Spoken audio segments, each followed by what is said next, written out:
Hello everyone, my name is Vikram Pratap Singh. I'm advocate at Supreme Court of India,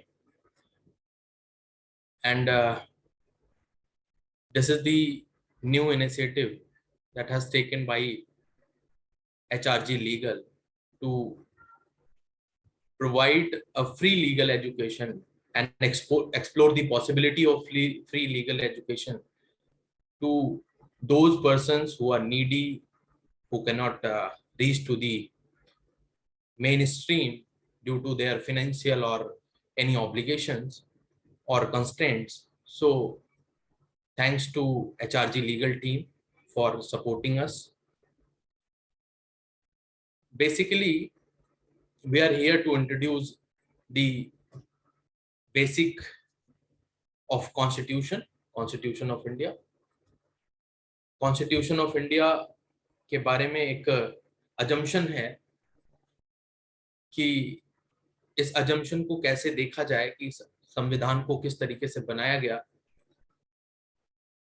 संवैधानिक जो परिधि होती है वो कहाँ लाई करती है। तो कहने का मतलब है कि अगर मैं स्टार्ट करूं तो मुझे सबसे पहले संविधान की जो संरचना है, जो इसका कॉन्स्टिट्यूशन है, जो स्ट्रक्चर है, उसको डील करना होगा आपसे, क्योंकि कॉन्स्टिट्यूशन जो वर्ड है, जो फ्रेज है, ये अपने आप में एक एब्सोल्यूट वर्ड की बात करता है। अगर किसी भी कॉन्स्टिट्यूशन की जो मीनिंग होती है, वर्ड कॉन्स्टिट्यूशन की जो मीनिंग होती है, वो कभी इनकम्प्लीट नहीं होती है। कॉन्स्टिट्यूशन का मतलब ही होता है एक कॉम्पैक्टनेस। बेसिकली अगर इसको देखा जाए तो कॉन्स्टिट्यूशन, किसी चीज का कॉन्स्टिट्यूशन करने का मतलब होता है कि उस चीज की गणना करना, उसको बनाना, उसका एक फ्रेमवर्क तैयार करना, उसकी संरचना को बनाना, ये इसका स्ट्रक्चर होता है। ऐसे ही जब किसी भी कानून की बात होती है, किसी लॉ के पॉइंट की बात होती है, समाज में लॉ के एग्जिस्टेंस की बात होती है, तो संविधान जो है उसमें अहम भूमिका निभाता है, कॉन्स्टिट्यूशन उसमें अहम भूमिका निभाता है। तो सबसे पहला प्रश्न हमारे सामने ये आता है कि कॉन्स्टिट्यूशन एग्जैक्टली है क्या। पहला प्रश्न क्या है कि कॉन्स्टिट्यूशन एग्जैक्टली है क्या। इसकी जेनेसिस को जानने के लिए हमें थोड़ा सा फ्लैशबैक स्टोरी में जाना होगा, जहां ये देखेंगे कि संविधान होता क्या है। क्योंकि इसका कोई स्ट्रक्चर नहीं था। जब हम प्रिमिटिव एजेस में जाते हैं, जब एक सिचुएशन थी जहां की 0 पॉइंट हुआ करता था। किस चीज का 0 पॉइंट? 0 पॉइंट कानून का, लॉ का। कोई भी लॉ एग्जिस्ट नहीं करता था। तब उस टाइम पे कहा जाता might is right.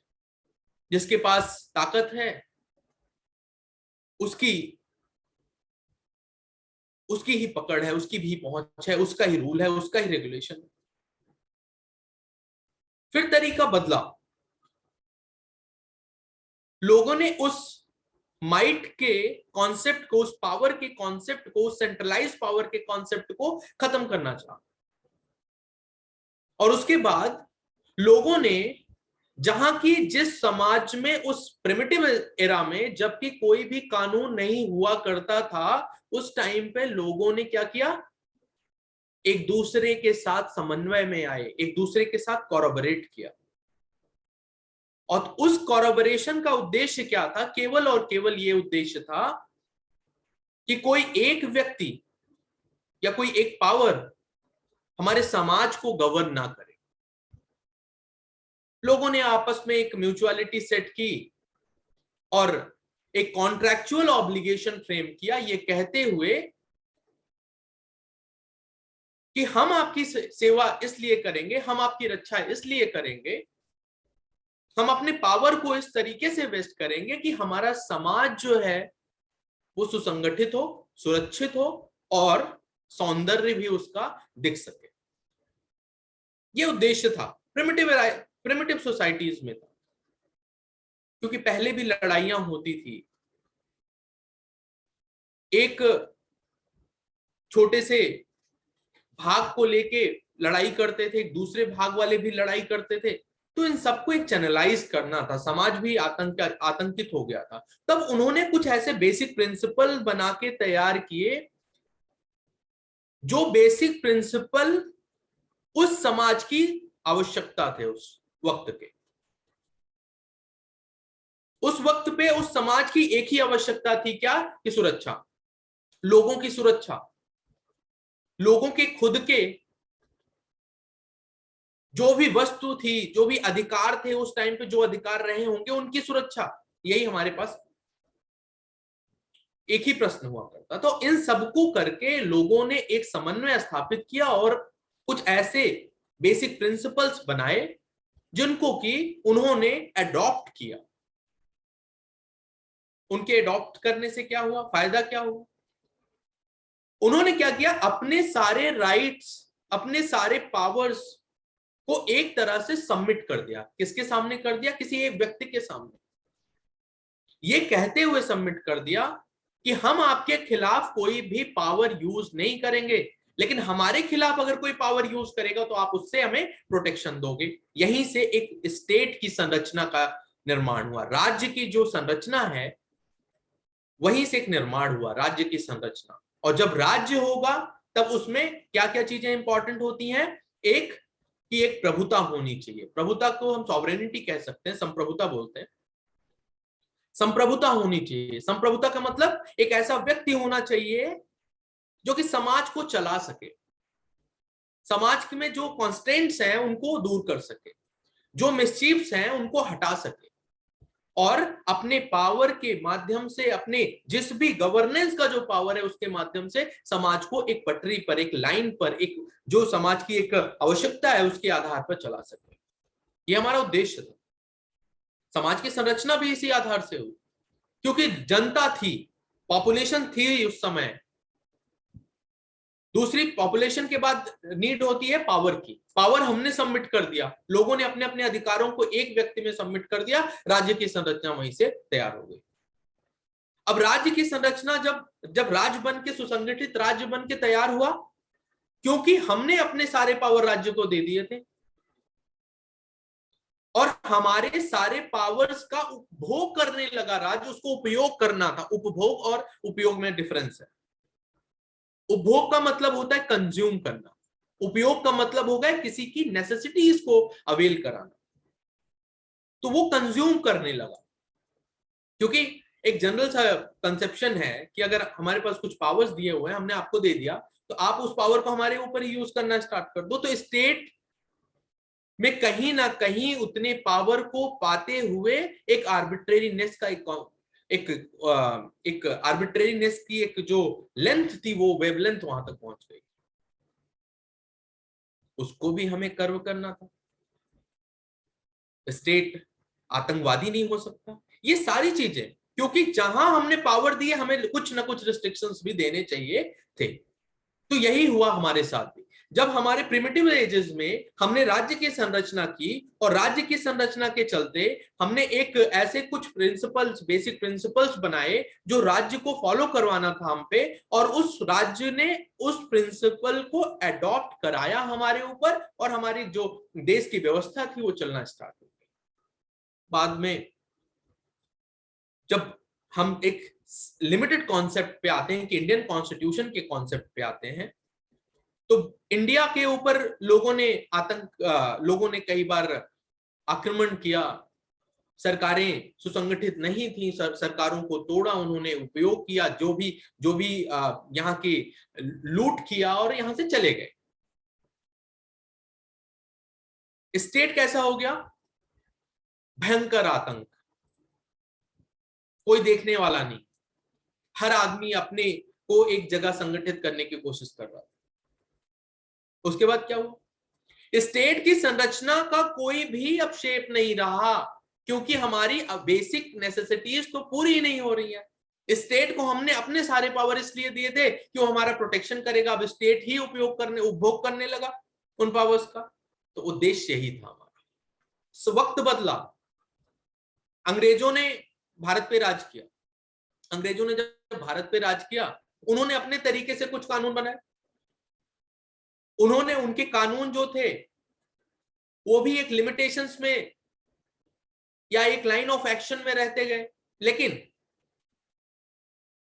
Jin laws की बात हो रही है इंडिया में सबसिस्ट करने की, तो किसी भी लॉ के सबसिस्टेंस के लिए सबसे बड़ी चीज होती है उसकी एक्सेप्टेंस।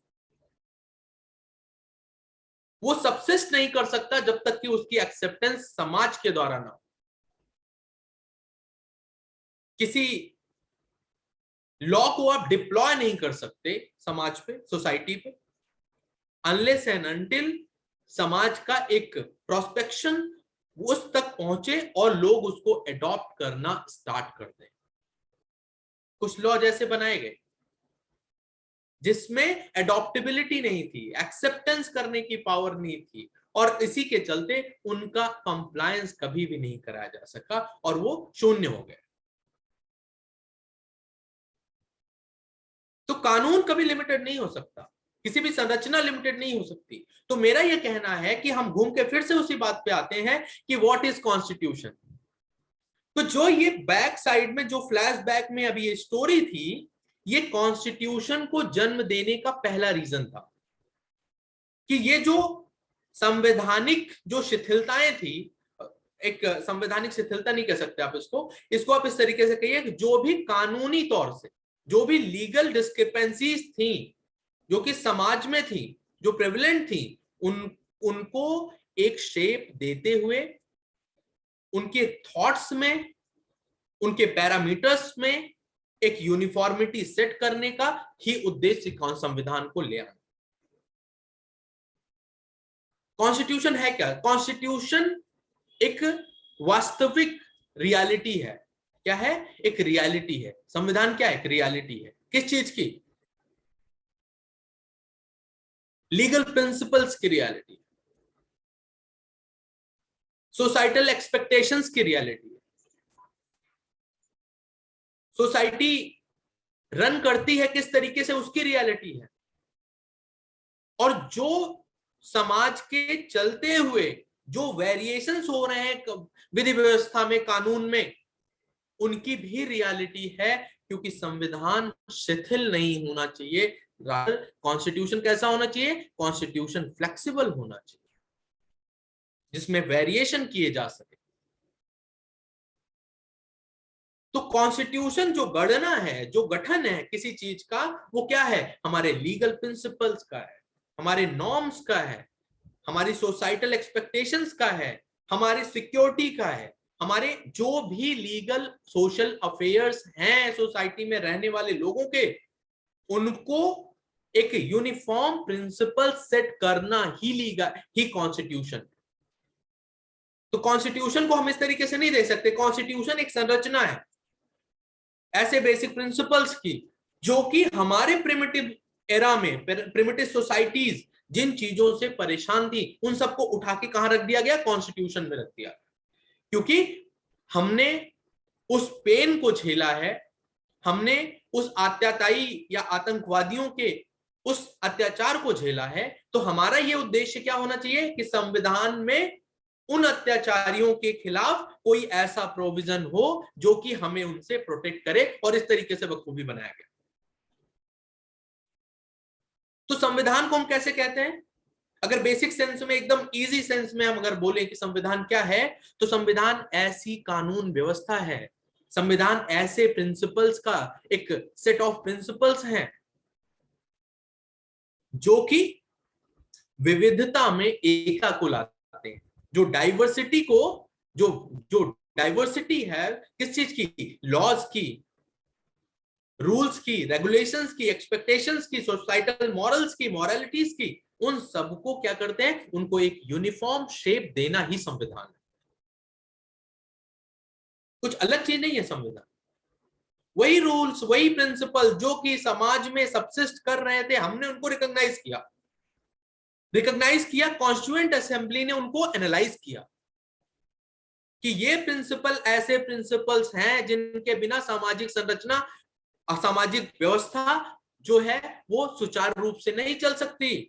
तो उनको अगर स्ट्रिक्ट करना का, उनको रिजिड बनाने का या उनके ऊपर रिस्ट्रिक्शन लगाने का कोई भी आधार अगर कॉन्स्टिट्यूएंट असेंबली ने अज्यूम किया था तो उनको उन्होंने कॉन्स्टिट्यूशनल प्रिंसिपल के तौर पे लाके रख दिया। क्योंकि पर्पस क्या होता है, किसी भी संवैधानिक व्यवस्था के पीछे एक पर्पस है। उसका पर्पस क्या है? संवैधानिक संरचना, जिसको हम कॉन्स्टिट्यूशनैलिटी बोलते हैं। क्योंकि कॉन्स्टिट्यूशनैलिटी कहां से निकल के आती है? दैट इज कॉन्स्टिट्यूशनलिज्म, संविधानवाद। जिस चीज में वाद लग जाए उसमें आइडियोलॉजी जुड़ जाती है, चाहे नेगेटिव हो, आतंकवाद, उसमें भी आइडियोलॉजी होती है, चाहे वो पॉजिटिव में हो उसमें भी आइडियोलॉजी होती है। तो संविधानवाद जो है, कॉन्स्टिट्यूशनलिज्म जो है, वो एक आइडियोलॉजी है। आइडियोलॉजी क्या है? पहला प्रिंसिपल जो है, कोट एंड अनकोट, सॉवरेनिटी को सेटअप करना। भारतीय जो संरचना है, भारत जो है, इंडिया जो है, इंडिया की सॉवरेनिटी को एक यूनिफाइड, एक शेप देना, पहला उद्देश्य है। अखंड भारत की संरचना करना एक पहला उद्देश्य है संविधान का। क्योंकि आपको पता है कि संविधान के ऊपर कोई भी नहीं है। क्योंकि संविधान, इंडिया संप्रभु है। संप्रभु का मतलब सॉवरेन है। दूसरी संरचना क्या है? एक विशिष्ट और व्यवस्थित तरीके से संवैधानिक उद्देश्यों को पालन करते हुए एक समाज को तैयार करना, एक ढांचे को तैयार करना। जैसे right to education. Right to education कैसा है कि हर व्यक्ति को पढ़ने का अधिकार है, फ्री एजुकेशन है, ये हमारा फंडामेंटल राइट, कोई मेरे पढ़ने से नहीं रोक सकता मुझे। दूसरी तरफ सेकंड डायमेंशन इसका क्या है? राज्य के नीति निर्देशक तत्व, directive principle of state policies, उसमें भी संविधान की संरचना, उसमें भी राइट टू एजुकेशन के बारे में मेंशन किया गया। राइट टू एजुकेशन को मेंशन किस तरीके से किया गया है? किसी भी स्टेट की पहली रिस्पॉन्सिबिलिटी क्या होगी कि उनके लोग जो हैं वो पढ़े लिखे हों, साक्षर हों। उसके लिए जो भी स्टेप्स लेने हैं उसके लिए स्टेट तत्पर रहेगा, स्टेट स्टेप्स लेगा उस पे। इसके बाद तीसरी संरचना क्या है? Fundamental duties. फंडामेंटल ड्यूटीज क्या है? ये लोगों की ड्यूटीज हैं, व्यक्तियों की ड्यूटीज हैं। क्या ड्यूटीज है? कि अपने बच्चों को स्कूल तक छोड़ के आओ। तो अगर हम इसका ट्रायंगल देखें, स्टेट एक जगह कह रहा है आपके पास अधिकार है पढ़ने का, राज्य के नीति निर्देशक तत्व जो डीपीएसपी है वो कह रहे हैं कि स्टेट उसमें सपोर्ट करेगा, प्रोएक्टिवली रोल प्ले करेगा, आपको फैसिलिटेट करेगा। किससे चीज से? राइट टू एजुकेशन से। और तीसरा है कि अगर सपोज स्टेट आपके घर से जाके आपको नहीं ले आ सकता, तो इसलिए आपकी भी कुछ मॉरल ऑब्लिगेशंस को संविधान ने सेट कर रखा है, कुछ प्रिंसिपल्स को संविधान ने सेट कर रखा है, जो केवल और केवल ये कहता है कि गार्जियंस की भी ये कुछ ऑब्लिगेशंस है कि वो अपने बच्चों को स्कूल तक छोड़ के आए। एक मेरा कहने का सेंस है कि संवैधानिक जो विविधता है उसका एक कॉम्पैक्ट जो नेचर दिखा आपको, वो यही है कि संविधान की भारत में रहने वाले किसी भी व्यक्ति का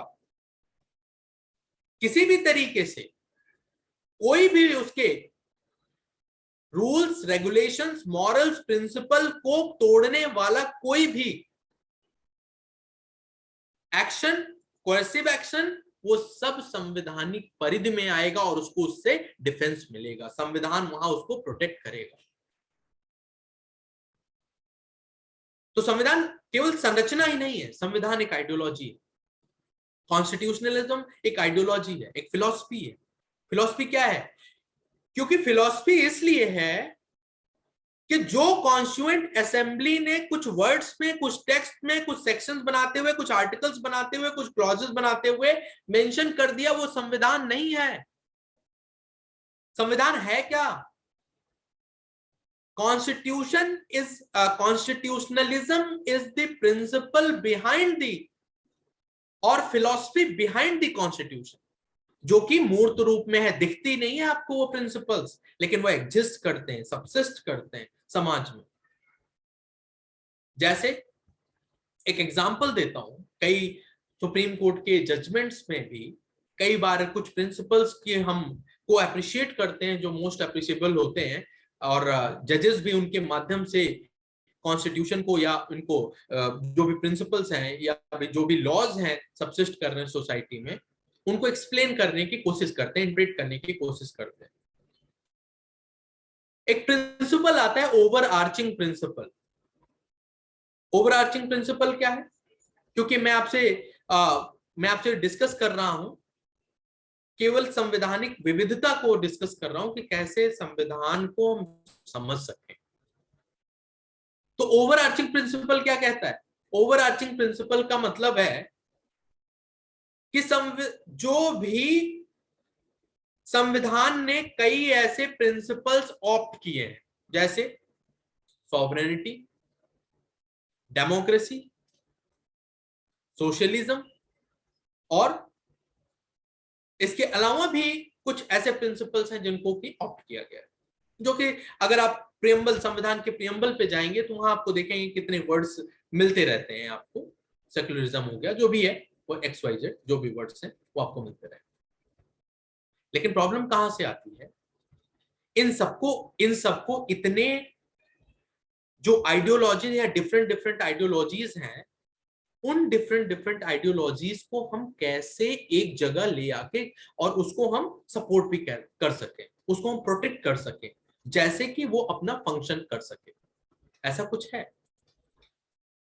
ओवरआर्चिंग प्रिंसिपल को अगर आप समझें तो कहने को तो सोशलिज्म बनाया गया हुआ है, सेक्युलरिज्म बनाया गया हुआ है, उसके अलावा भी कुछ प्रिंसिपल्स बनाए गए हैं, सेट किए गए हैं, जिससे कि जो भी डिस्ट्रैक्शन हो वो अवॉइड किया जा सके। हमने क्या किया? हमने प्रियम्बल को देखा। कॉन्स्टिट्यूएंट असेंबली ने क्या किया? कॉन्स्टिट्यूएंट असेंबली ने कुछ प्रिंसिपल्स जो कि फ्लैशबैक में जाके उन्होंने अपनी एक एनालॉजी ड्रॉ करी कि ये हमारी प्रॉब्लम्स हो सकती थी, उनको उठा के कॉन्स्टिट्यूशन में या तो फंडामेंटल राइट्स के तौर पे रख दिया, या तो directive principle of state policy के तौर पर दिया, या फंडामेंटल ड्यूटीज के तौर पे रख दिया, अदरवाइज दैट गवर्नेंस के तौर पे भी रख दिया। अगर गवर्नेंस की बात करें, राज्य की गवर्नेंस की बात करें, तो उसमें सेपरेशन ऑफ पावर्स के तौर पे रख दिया, डिवीजन ऑफ पावर्स के तौर पे रख दिया, स्टेट और जो सेंटर है उनके डिवीजन के बारे में रख दिया, कौन सबसे बड़ी पोस्ट को होल्ड करेगा, उसके पास कितना पावर होगा, कौन सबसे छोटी पोस्ट होल्ड करेगा, उसका कितना पावर होगा, और सबसे अच्छी बात जो है, जो सबसे बड़ी पोस्ट होल्ड कर रहा है और जो सबसे छोटी पोस्ट होल्ड कर रहा है, उन दोनों के बीच में क्या कोऑर्डिनेशन होगा और क्या अकाउंटेबिलिटी होगी, ये सेट किया है कॉन्स्टिट्यूशन में।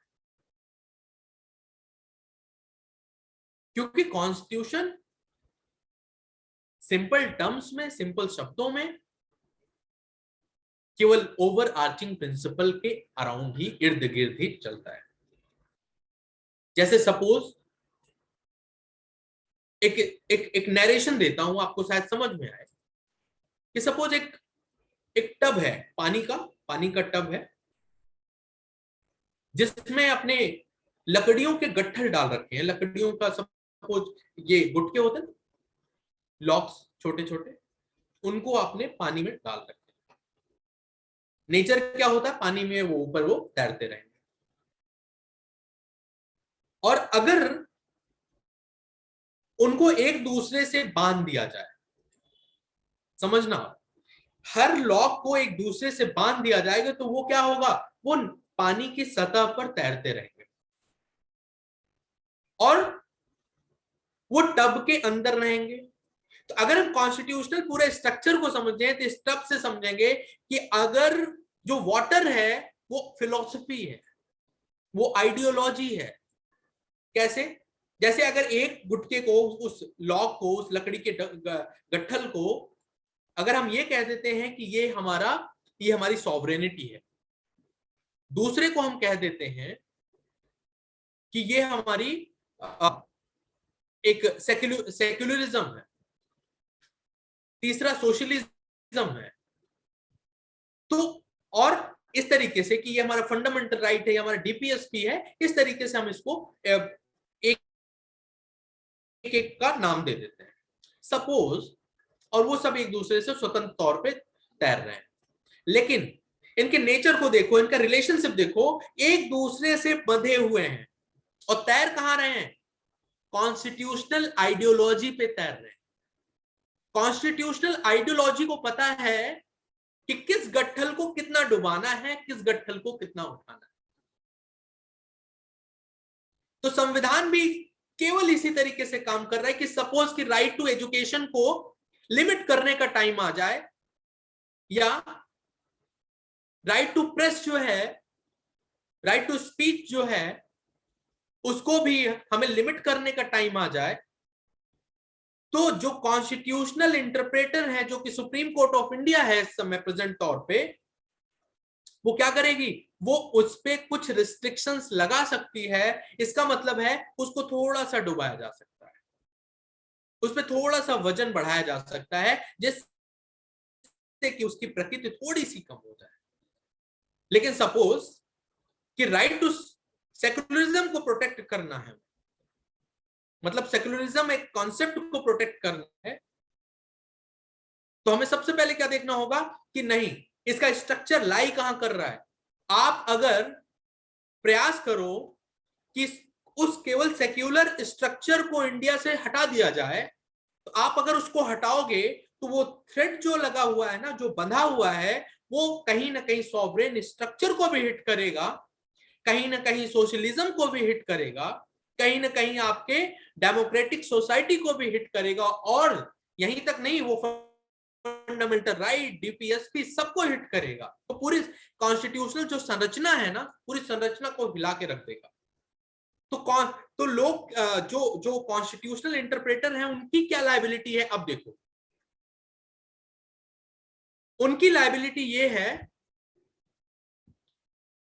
कि ये जो कॉन्सेप्ट्स हैं, इनको mutually self restraint, mutual self restraint जो कि प्रिंसिपल है, उनके साथ रखें। मतलब सेल्फ रिस्ट्रेंट का क्या मतलब होता है? हमारी भी अपनी एक लिमिट है, ये this is restraint, self restraint. Mutual क्या? कि म्यूचुअल हम साथ साथ रहते हुए हम अपने एक रिस्ट्रिक्टेड मैनर में रहें, यही हमारी सेल्फ रिस्ट्रेंट है, और कुछ नहीं, एडिशनली कुछ नहीं। तो संवैधानिक संरचना क्या है? संवैधानिक संरचना, जो संविधान का जो कॉन्सेप्ट है, जो आइडियोलॉजी है, जो फिलॉसफी है, वो फिलॉसफी क्या है? संप्रभुता को बढ़ाना, सॉवरेनिटी को उठाना, लोगों को एक समन्वयकारी पोजीशन में पहुंचाना, मतलब एक जहां वो एमिकेबली रह सके, और सबके बीच में एक सेटअप तैयार करना, एक वैमनस्यता का जो भाव है उसको दूर फेंकना, और एक कोऑर्डिनेशन बना के रखना, यही संवैधानिक संरचना का भाग है। तो कॉन्स्टिट्यूशनल जो रिजीम है, जो सैंटिटी है, वो यही लाई करती है कि सभी सर्वो हिताय सर्वो सुखाय, कि सभी का हित हो, सभी सुखी रहें, यही हमारी संरचना है, यही सर्वोपरि है। इसीलिए संविधान भी सर्वोपरि, सबसे ऊपर कौन है? संविधान है। अगर थोड़ा सा हम इसका ज्यूरिस्टिक अप्रोच देखें, तो आपने केल्सन साहब को सुना होगा। केल्सन साहब ने एक ग्रुंड नॉर्म की पोजीशन दी थी। ग्रुंड नॉर्म क्या होता है? नॉर्म का मतलब होता है प्रिंसिपल्स, रूल्स, रेगुलेशंस, टेनेट्स। तो ये जो ग्रुंड नॉर्म है, ये क्या है? सभी नॉर्म्स का एक रेगुलेशन। क्या है? सभी नॉर्म्स का एक रेगुलेशन। मान लिया, छोटे छोटे प्रिंसिपल्स को अगर हम एक गार्लैंड की तरह से पिरो के रखें, और बाद में उन प्रिंसिपल को गवर्न करने के लिए एक ऐसी सुपर पावर हो जो कि सभी को गवर्न कर सके, सभी जो छोटे छोटे प्रिंसिपल्स हैं उनको गवर्न कर सके। तो वो जो गवर्नेंस का जो पावर है वही संवैधानिक परिधि को डिसाइड करता है। ऐसे ही एकदम सेम इसी नेचर का अपना संविधान भी। सपोज इंडियन पिनल कोड में थोड़ी सी भी प्रॉब्लम आएगी तो कॉन्स्टिट्यूशन से उसको इंटरप्रेट कर दिया जाएगा। इंटरप्रिटेशन किस चीज का होता है? लोगों के हित का, समाज के हित का और सरकार के हित का। इंटरप्रिटेशन केवल इन्हीं तीन चीजों का होता है। तो कोई भी रिस्ट्रिक्शंस, कोई भी लिमिटेशंस अगर संवैधानिक या राइट्स एंड ड्यूटीज पे लगानी है तो वो संविधान की जो कॉन्स्टिट्यूशन है उसके लिमिट्स में ही रह के लगाई जा सकती है। कोई आर्बिट्रेरी नहीं हो सकती, कोई अजम्पटिव नहीं हो सकती और कोई ऐसी भी नहीं हो सकती जिसका नगण्य हो, जो शून्य के बराबर, ऐसी भी नहीं हो सकती। तो एक संरचना है। मेरा ये कहने का तात्पर्य है कि संविधान क्या है, सिंपल शब्दों में समझो। संविधान क्या है? संविधान एक प्रिंसिपल्स का, रूल्स का, रेगुलेशंस की एक संरचना है जो कि समाज को सुसंगठित तरीके से, एक समन्वयकारी तरीके से उसको चलने के लिए प्रेरित करती है, जिसमें कुछ रिस्ट्रिक्शंस भी हैं, कुछ ऑब्लिगेशंस भी हैं, कुछ मॉरलिटीज भी हैं और कुछ अकाउंटेबिलिटीज हैं जो कि चारों सेट करनी पड़ती हैं, जिससे कि समाज में कानून व्यवस्था को बनाए रखा जा सके, समाज के रहने वाले लोगों के हितों को बनाए रखा जा सके। और तीसरी चीज यह है कि उस समाज को भी, जो कि देश के नाम पे चल रहा है, उसको भी सेट किया जा सके, जिससे विश्व पटल पर भी इसकी एक रूपता दृश्य हो सके, उसको देखा जा सके, उसकी एक रूपता को देखी जा सके। तो संविधान का केवल यही इतना रोल है, क्योंकि संविधान को समझना इसलिए इंपॉर्टेंट है कि आप कहीं भी जाओगे, कोई भी चीज सोचोगे, तो अगर आपने उस कॉन्स्टिट्यूशनल या कॉन्स्टिट्यूएंट असेंबली के द्वारा यूज किए गए उस जो इंट्रोस्पेक्शन था, उसको अगर आपने नहीं देखा तो आप संविधान को समझ नहीं पाओगे। एक सिंपल से लिखे हुए शब्द नहीं है ये शब्द, संवैधानिक शब्द जो यूज किए गए ये बाइंडिंग फोर्स नहीं रखते। संविधान के पीछे की जो ये आइडियोलॉजी है, जो फिलॉसफी है, ये बाइंडिंग रोल रखती है। और इसको बना के रखने के लिए ही कई प्रिंसिपल ऑप्ट किए गए, जैसे बेसिक स्ट्रक्चर ऑफ कॉन्स्टिट्यूशन, उसको ऑप्ट किया गया। जुडिशरी ने ऑप्ट किया है कि संरचना नहीं बिगड़नी चाहिए, घर की जो नींव है वो नहीं टूटनी चाहिए। कोई मटीरियल अल्टरेशन कर सकते हो लेकिन संरचना नहीं बदलनी चाहिए, क्योंकि संरचना के पीछे कहीं ना कहीं एक तरह से अगर देखा जाए तो एक क्रांति का जो टेस्ट था, जो अपने पूर्वजों ने जो क्रांति हुई थी उसको अगर टेस्ट किया था, तो उनके भी एस्पिरेशंस हैं। और आज जो प्रेजेंट तौर पे जो बच्चे हैं या आज की जो परिदृश्य है, इनके भी भविष्य के बारे में उसमें सोचा गया, एक नैतिक मूल्य बनाया गया है, जिसको किसने बनाया? कॉन्स्टिट्यूएंट असेंबली ने सोचा। कब सोचा? जब हमें संविधान की जरूरत पड़ी। क्या उससे पहले जरूरत नहीं थी? नहीं, उससे पहले कोई भी कंपैटिबिलिटी नहीं थी कि कोई संविधान बना सके उस लेवल का। बन के क्या तैयार हुआ? बन के ऐसी संरचना तैयार हुई जो कि किसी भी रूल्स रेगुलेशंस को समाज के चलते हुए तौर पे उसको ऑप्ट कराया जा सके, जिसको कि समाज में रहने वाले लोग एक्सेप्ट करें, एडमिट करें। एक एडॉप्टेबिलिटी, इनैक्टमेंट, ये इसमें लाया गया, जिसमें कि एक नैतिक मूल्य भी लाया गया, जिसमें कि एक जीवंतता भी लाई गई और जिसमें कि एक एडॉप्टेबिलिटी भी लाई गई है, जो कि अनुकूल परिस्थितियों में भारत में रहने वाले सभी लोगों के लिए परिदृश्यत होती है। तो मेरा जो कंक्लूडिंग रिमार्क ये होगा कि संविधान रूल्स और रेगुलेशंस की एक ऐसी कसौटी है जिसपे कि जो सामाजिक वैल्यू हैं उन मूल्यों को तौला जाता है और उनके मापन से ही जो लोग रह रहे हैं और जो समाज चल रहा है जिस तरीके से, उनको समन्वय बिठाया जाता है। ये संविधान की संरचना है जिसमें राष्ट्र भी काम करता है, जिसमें इसके लोग भी काम करते हैं, जिसमें अन्य व्यक्ति भी काम करता है जो इससे जुड़ा हुआ है। तो ये हमारा कंक्लूडिंग रिमार्क है, और एचआरजी लीगल की तरह लीगल को ढेर सारी शुभकामनाएं, और इस फ्री लीगल एजुकेशन को एक्सप्लोर करने के लिए, क्योंकि एक तरह से कहीं ना कहीं एक क्रांति के तौर पे आएगी, क्योंकि बहुत ही जो तबका है वो जुड़ना चाह रहा है और पढ़ना चाह रहा है, तो उसके लिए आप सपोर्ट कर रहे हैं, इसलिए आपको ढेर सारी शुभकामनाएं। धन्यवाद, नमस्कार।